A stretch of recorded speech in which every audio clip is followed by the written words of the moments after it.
You ever wake up to 18 inches of snow and realize that your entire neighborhood's about to riot over snow plowing?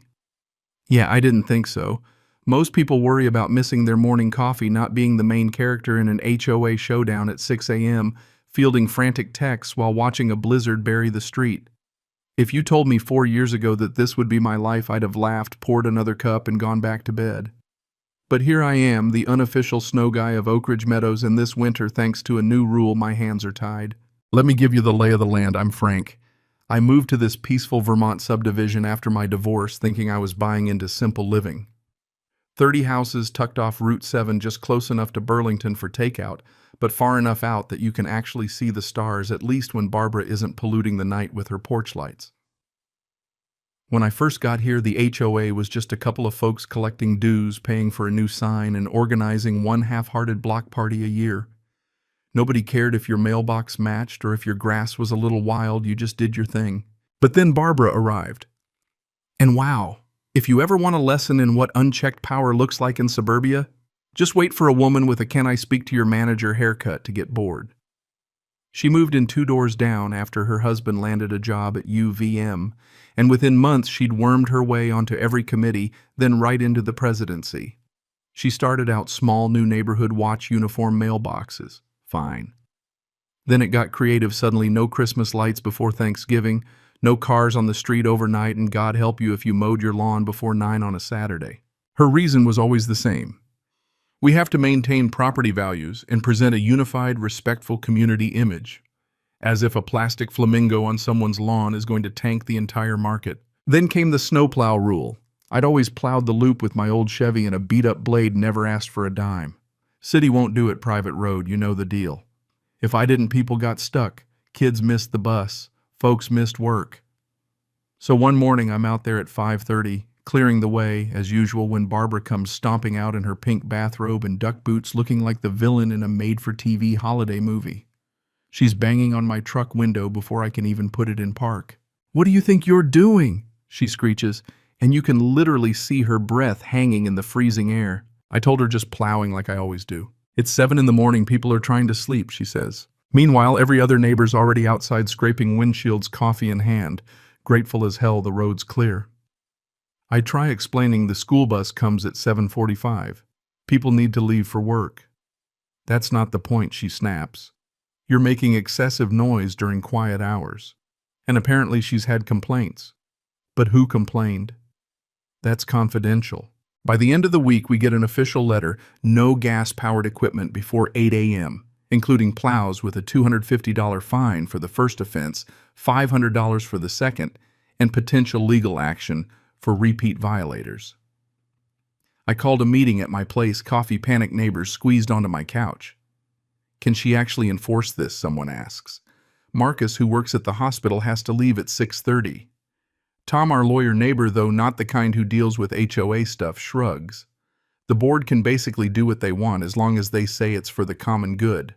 But nobody'd actually complained about the snow plowing, not one message, not a single post on the neighborhood Facebook group. This was just Barbara flexing, plain and simple. We drafted a petition. 23 out of 30 households signed. Polite, direct, reasonable. Barbara replied with a 2-line email. The board had discussed the rule, and it would stand. Next meeting, not until February. Agenda's full. Your concerns have been noted for future discussion. That's when I realized she wasn't interested in hearing us. The next little snowfall wasn't a big deal, but a week later, the weather people started tossing around words like nor'easter and historic totals. I knew what was coming. Tuesday night, snow starts falling hard. I set my alarm, get up at 5, and look outside. A solid 14 inches already, more still coming. I could clear the whole neighborhood in 45 minutes if I started right then. But there's that $250 fine. And the principal. I'd tried talking, tried compromising, tried organizing. None of it mattered to her. So I shut off my truck, went back inside, and waited. 6:30 rolls around and my phone's lighting up like Times Square. "Frank, are you plowing?" "Man, the street's a mess. Can you get it done before the bus?" "My surgery's at 7:30. I need to leave." Every single time I sent back the same thing. HOA rule says no plowing before 8 a.m. I'll be out at 8. The replies: not printable. Some folks couldn't believe it. Others thought I was joking. I sent everyone Barbara's notice. Take it up with the HOA president. I'm not getting fined for being a good neighbor. Marcus actually called me. Frank, I'll lose my job if I'm late again. I told him I was sorry, but maybe if everyone saw just how dumb this rule was, maybe Barbara would finally listen. He went quiet. You're using us as leverage, he said. No, I said I'm following the rules. Isn't that what she wanted? By 7, I could hear people outside, shovels, scraping engines, whining, people swearing. Jennifer tried to get out anyway, made it about 15 feet before her car got stuck sideways. The school bus rumbled in, made it 20 feet past the entrance, and got stuck too. My doorbell rang at 7:40. 5 neighbors on my porch, all cold, all furious.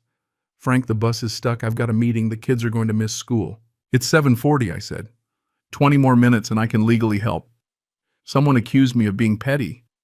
I kept calm. I'm following the rules that Barbara and the board set. If you have a problem, call Barbara. We've been calling her. Marcus said she's not answering. Well, maybe she's enjoying her peaceful morning, I deadpanned. At 7:55, Barbara's garage door finally creaked open. Her white SUV made it halfway down the drive and in poetic fashion immediately got stuck right behind Jennifer's car. I sipped my coffee, stepped onto the porch, and watched her stand there, heels slipping in the snow, totally gobsmacked. Jennifer strolled over. Good morning, Barbara. Enjoying the peace, Barbara started barking that this was unacceptable. The bus was still stuck, kids everywhere, cars scattered like abandoned toys. Why hasn't anyone plowed? She demanded. Because there's a rule banning it before 8 a.m. Jennifer said you could cut the sarcasm with a shovel. Barbara started ranting about emergencies and how obviously exceptions could be made, but Tom from his driveway read out loud from the rule. No exceptions. You wrote it yourself. She tried to wave it off. Frank, you can plow now. I looked at my watch. Oh, look at that. 8 a.m. Guess I can. I took my sweet time scraping the truck windows for effect, feeling all those eyes on me. Some relieved, some annoyed, but everyone watching. The snow was heavy. It took almost an hour to clear a path, and by the time I dug out the bus, it was after 9. The driver gave me a tired wave. Honey, this isn't your mess, she said, shooting Barbara a look. That afternoon, the neighborhood exploded. My email inbox filled up. The Facebook group went wild. Everyone wanted an emergency meeting, a recall vote to repeal every one of Barbara's new rules. For once, the anger wasn't at me. People realized I'd been put in an impossible spot. Even the other 2 board members started backing away from her decisions. They hadn't realized how bad the snow rule was until it hit them in the face or in their driveways. The emergency meeting was Friday. Packed house, people standing in the back, all of us crammed into the little clubhouse. Tom started it off. The board should make reasonable rules for everyone's safety. The snow rule, not reasonable, not safe. Wednesday was a disaster. Barbara tried to double down. I had multiple complaints. From who someone shouted, "That's confidential." How convenient, Jennifer shot back. When pressed, Barbara got defensive. I don't have to justify myself. I'm president of this board. Actually, you do, Tom said, holding up a clipboard. And if you can't, we can remove you. He'd already started a recall petition, had all the signatures needed. There was applause. You could see Barbara realize finally she'd lost the room.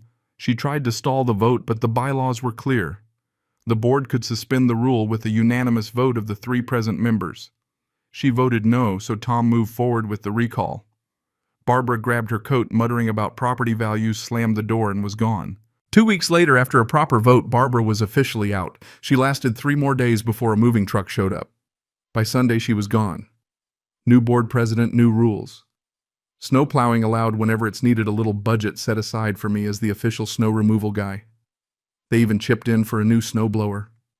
That winter was smooth sailing. People baked me cookies, dropped off coffee, waved as I worked. Neighborhood felt like a neighborhood again. Of course, Barbara couldn't let it go.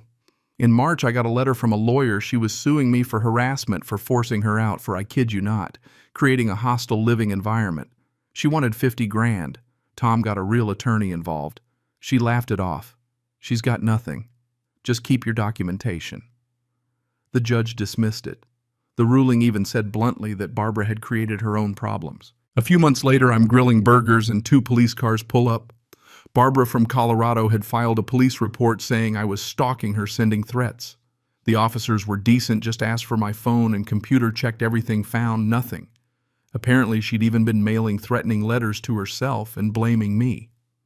Cops in Colorado figured it out handwriting fake return addresses, security footage. She got charged with filing a false report, had to pay a fine, probation counseling, and a big court-ordered no contact with me or anyone in the neighborhood. And then that was it. Tom was a great president, actually listened to people, fixed what needed fixing, let everything else be. Neighborhood parties came back. Snow got cleared, peace returned. We got new neighbors in Barbara's old place. Lisa and David. Good folks, 2 little kids and a golden retriever. David even joined my snow removal crew. He'd do driveways, I'd do the street, and we'd talk about life, pizza, whatever came up at 5 in the morning. A year or so later, I got a letter from Barbara, handwritten, part of her therapy. She apologized, said she had control issues, admitted the rule was selfish, the lawsuit vindictive, the police reports criminal. She didn't ask for forgiveness, just wanted me to know she understood the harm she'd done. I read it, filed it away, moved on. I hoped honestly she found some peace. The saga faded to legend, a cautionary tale for new neighbors about why rules have to make sense, why boards need to actually listen. Every year at the annual meeting, someone proposes something new and someone else always says, "Remember Barbara." Usually that's enough. A couple years later, I ran into her at the grocery store. Didn't even recognize her at first. Different hair, looked smaller, quieter.